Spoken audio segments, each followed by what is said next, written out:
ശബരിമലയിൽ രാഷ്ട്രപതി സന്ദർശനം നടത്തിക്കൊണ്ടിരിക്കുകയാണ്. സന്ദർശനത്തിനായി കഴിഞ്ഞ ദിവസം രാഷ്ട്രപതി കേരളത്തിൽ എത്തിയതിന് പിന്നാലെ ഹൈക്കോടതിയിൽ നിന്ന് ഒരു നിർണായക ഉത്തരവ് ഉണ്ടായിരിക്കുകയാണ്.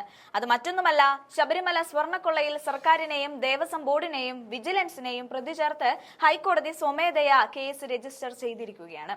രാഷ്ട്രപതി സന്ദർശനം നടത്തുന്നതോടെ രാജ്യത്തിന്റെ ഒന്നാകെ ശ്രദ്ധ ശബരിമലയിലേക്ക് എത്തിയിരുന്നു. ഇതിന് പിന്നാലെയാണ് പിണറായി സർക്കാരിനെ പ്രതി ചേർത്ത് ഹൈക്കോടതി കേസ് രജിസ്റ്റർ ചെയ്തത്. അയ്യപ്പന്റെ മുതൽ കട്ടവരും കക്കാൻ കൂട്ടുനിന്നവരും ശിക്ഷ അനുഭവിക്കുമെന്ന് ഹൈക്കോടതി കട്ടായം പറയുകയാണ്. അയ്യപ്പന്റെ ശാപത്തിൽ നിന്ന് അങ്ങനെ കരകയറാൻ പിണറായിക്ക് കഴിയില്ലെന്ന് ഇതോടെ ബോധ്യമായിരിക്കുകയാണ്.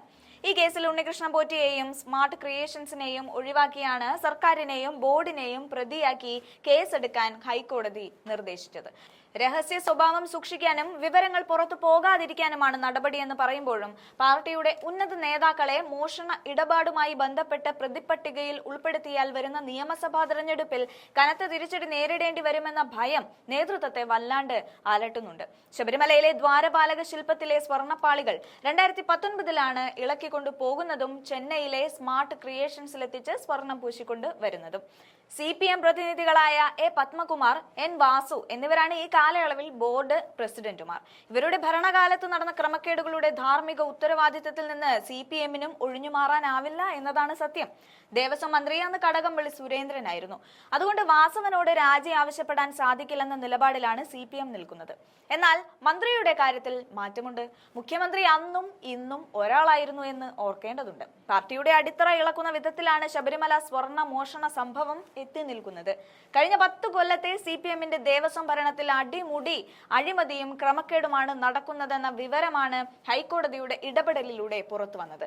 സ്വർണം കടത്തിയതിന്റെ പേരിൽ ഉദ്യോഗസ്ഥ വീഴ്ചയെന്നും സർക്കാരിനും ദേവസ്വം ബോർഡിനും പങ്കില്ലെന്ന് പറഞ്ഞു നടന്ന CPM-ന് തലമണ്ടയ്ക്ക് കിട്ടിയ അടിയാണ് സർക്കാരിനും ബോർഡിനും ദേവസ്വം വിജിലൻസിനുമെതിരെ ഹൈക്കോടതി കേസെടുക്കാൻ നിർദ്ദേശിച്ചത്. ഗൂഢാലോചന ഉൾപ്പെടെയുള്ള വകുപ്പുകൾ ചുമത്തുമെന്നാണ് സൂചന. ബോർഡിലെ രാഷ്ട്രീയ നേതൃത്വത്തിന്റെ അഴിമതിയില്ലാതെ ഇമാതിരി വ്യാപക കൊള്ള നടക്കില്ലെന്നാണ് പൊതുവെയുള്ള വിലയിരുത്തൽ. 1998 സെപ്റ്റംബറിൽ മദ്യ വ്യവസായി വിജയ് മല്യ ശ്രീകോവിൽ അടക്കം സ്വർണം പതിക്കുന്നതിന് 30 കിലോ സ്വർണമാണ് നൽകിയത്. ഈ സ്വർണം പൂർണ്ണമായി ഉണ്ണികൃഷ്ണൻ പോറ്റിയും സംഘവും ദേവസ്വം ബോർഡ് അധികൃതരുടെയും ജീവനക്കാരുടെയും അനുമതിയോടെ കടത്തിയെന്നാണ് കരുതുന്നത്. ശബരിമലയുടെ വികസനത്തിന്റെ പേര് പറഞ്ഞ് ആഗോള അയ്യപ്പ സംഗമം നടത്തി വിശ്വാസികൾക്കിടയിൽ മൈലേജ് നേടാൻ ശ്രമിക്കുന്നതിനിടയിലാണ് സ്വർണ്ണപ്പാളി മോഷണ കഥകൾ ഓരോന്നായി പുറത്തുവരുന്നത്. കേസും കൂട്ടവും കൊടുമ്പിരി കൊണ്ട് ഇരിക്കുന്നതിനിടയിലാണ് രാഷ്ട്രപതി ദ്രൗപദി മുർമു ശബരിമലയിൽ എത്തിയത്. ഇതും പിണറായി വിജയന് വലിയ തിരിച്ചടിയാണ് സമ്മാനിക്കുന്നത്.